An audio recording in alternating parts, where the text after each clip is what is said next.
పుణ్యభూమి నా దేశం నమో నమామి ధన్యభూమి నా దేశం సదా స్మరామి పుణ్యభూమి నా దేశం నమో నమామి ధన్యభూమి నా దేశం సదా స్మరామి నన్ను కన్న నా దేశం నమో నమామి అన్నపూర్ణ నా దేశం సదా స్మరామి మహామహుల కన్న తల్లి నా దేశం మహోజ్వలిత చరిత కన్న భాగ్యోదయ దేశం నా దేశం పుణ్యభూమి నా దేశం నమో నమామి ధన్యభూమి నా దేశం సదా స్మరామి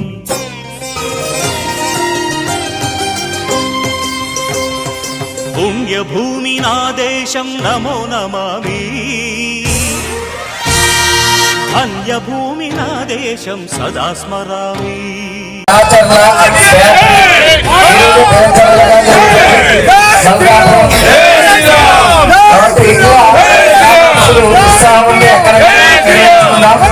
సంఘ సందేశాన్ని మొత్తం చేరవేద్దాం. జై శ్రీరామ్.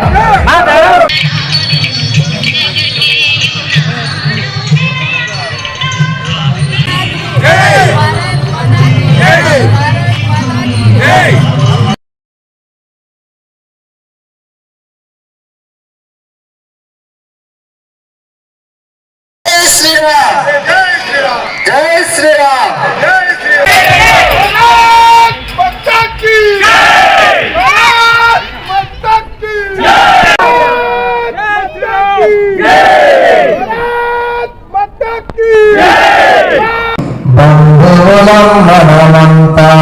బంధువులం మనమంతా పూజే పూజే కులమున్నా పూజే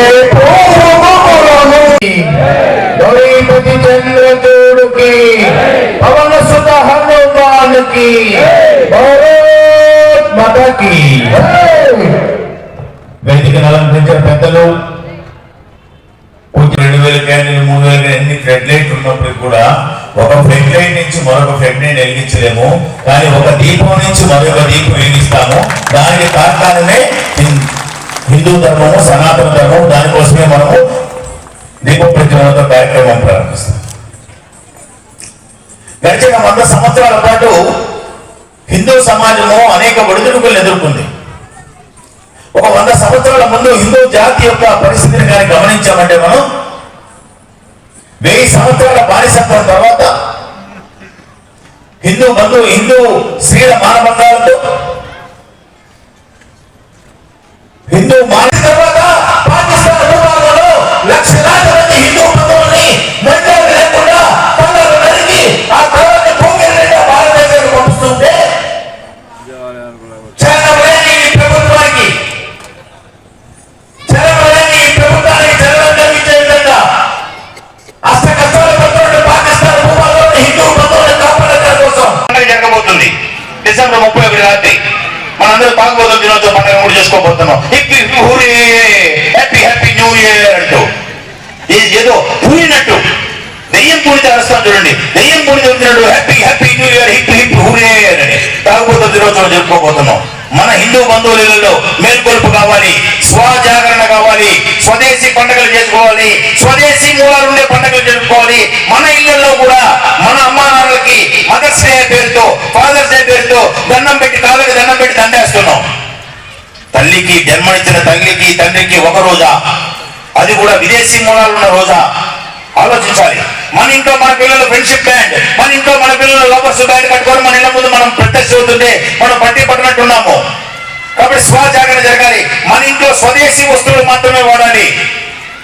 మన ఇంట్లో అన్నపూర్ణ ఉప్పు బదులు టాటా ఉప్పు వాడాలి, కిల్లే వాటర్ బదులు టాటా నీళ్లు తాగాలి.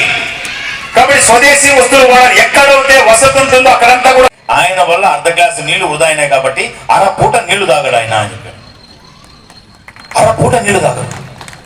ఈయన చెప్తున్నాడు, నిజంగా సుదర్శన్జీ అడగతాడా అని నేను ఎదురు చూస్తూ సుదర్శన్జీ వచ్చారు. సుదర్శన్జీ రాగానే ఫస్ట్ ప్రశ్న, భయ్యాజీ మేరా పానీ కహా హై అన్నారు. మై పీ లియా అన్నాను. సచ్ బోల్ రాయ్ అన్నాడు.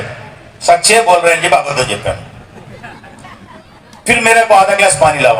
आधा ग्लास पानी వచ్చింది. నేను అడిగాను, సుదర్శన్ జీ గ్లాసు పానీ అంత మీరు శ్రద్ధ పెట్టి అడగడం ఏందని నాకు ఆశ్చర్యంగా ఉంది అని అన్నాను. అప్పుడు సుదర్శించండి, డబ్బు మనం సంపాదించుకోగలము, సహజ వనరులు మనం సంపాదించుకోలేము. సహజ వనరులు మనము సంరక్షించుకోకపోతే రాబోయే తరాలకి నీటికి కూడా గతి లేని పరిస్థితి వస్తుంది. ఇప్పటికే నీళ్లు కొని తాగుతున్నాము. రాబోయే పెన్నులు వాడకండి, ప్లాస్టిక్ ని వీలైనంత దూరంగా పెట్టండి, పర్యావరణాన్ని కాపాడుకుంటాం. ఒక ఖాళీ బాటిల్ పెట్టుకొని చాక్లెట్ తిన్నాము ఆడ బారేయకుండా ఆ బాటిల్లో వేస్తాం. అట్లా అట్టేసి ఒక్కడిగా పారేస్తే దాన్ని ప్లాస్టిక్ బ్రిక్గా కూడా మార్చవచ్చు. కాబట్టి ప్లాస్టిక్ రహిత భారతదేశాన్ని మనం తయారు చేయాలి. ఈ 5 రకాల పరివర్తనలు కానీ సాధించామంటే ఈ సమృద్ధ భారత్, ఈ వైభవ భారత్, ఈ వికసిత భారత్ విశ్వగురు భారత్ అవుతుంది. విశ్వగురు భారత్ అవుతుందని చెప్పి మనం ప్రయత్నించే క్రమంలో మన పైన 5 శక్తులు పోరాడుతున్న M5, M1 మెకాలయ విద్యా విధానంగా చెప్పారు స్వామీజీ. మెకాలయ విద్యా విధానం ఇది గుమస్తాలు తయారు చేసే విద్యా విధానం, మనల్ని ఉత్తమ పౌరులుగా తీర్చిదిద్దే విద్యా విధానం కాదు. కాబట్టి మెకాలయ విద్యా విధానం పట్ల మనం అప్రమత్తం ఉండాలి. ఏం చరిత్ర చెప్తున్నారండి మనకి?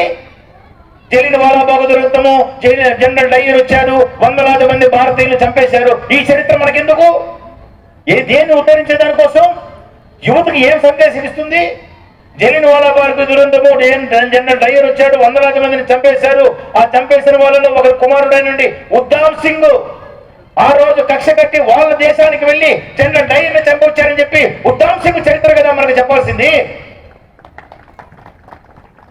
సజీవ సమాధి చేస్తుంటే జోరావర్ సింగ్, ఫతేహ్ సింగ్ ని ఔరంగజేబ్ అనునయులు నువ్వు మతం మారుతావా చచ్చిపోతావు అని చెప్పి సజీవ సమాధి చేస్తూ ఉంటే, కాబట్టి మనందరూ కలిసికట్టుగా శ్రమించడం ద్వారా మనం కలిసికట్టుగా దీన్ని విశ్వగురు స్థానంలో నిలబెట్టాలనే లక్ష్య సాధన కోసం పనిచేసినప్పుడు తప్పకుండా 2047 ఈ అమృత కాలంలో భారతదేశం తిరిగి విశ్వగురు స్థానంలో ఉంటుంది. ఆ విశ్వగురు స్థానంలో పెట్టే దానికోసం మనం అందరూ కలిసి కృషి చేయాలి. మీరందరూ కృషి చేస్తారని ఆశిస్తూ ఆకాంక్షిస్తూ సెలవు తీసుకుంటున్నాను. ఈ రోజు హిందూ సమ్మేళనం ద్రోణాచలం నందు హిందూ సమ్మేళనానికి ఇచ్చేసి వారందరికీ ప్రత్యేకంగా ధన్యవాదాలు తెలుపుకుంటున్నాం. ఈరోజు హిందువులు బంధువులు అందరూ వచ్చేసి విజయవంతం చేసినారు. కాబట్టి వారికి ప్రత్యేక ధన్యవాదాలు తెలుపుకుంటున్నాం. ఇలాంటి కార్యక్రమాలు మరే ఎన్నో చేయాలని చెప్పి ఈ సందర్భంగా మనవి చేసుకుంటున్నాం. 100 సంవత్సరాల RSS భాగంగా ఈరోజు హిందూ సమ్మేళనం జరిగింది. ఈ కార్యక్రమం విజయవంతమైనందుకు మేము హర్షిస్తున్నాం.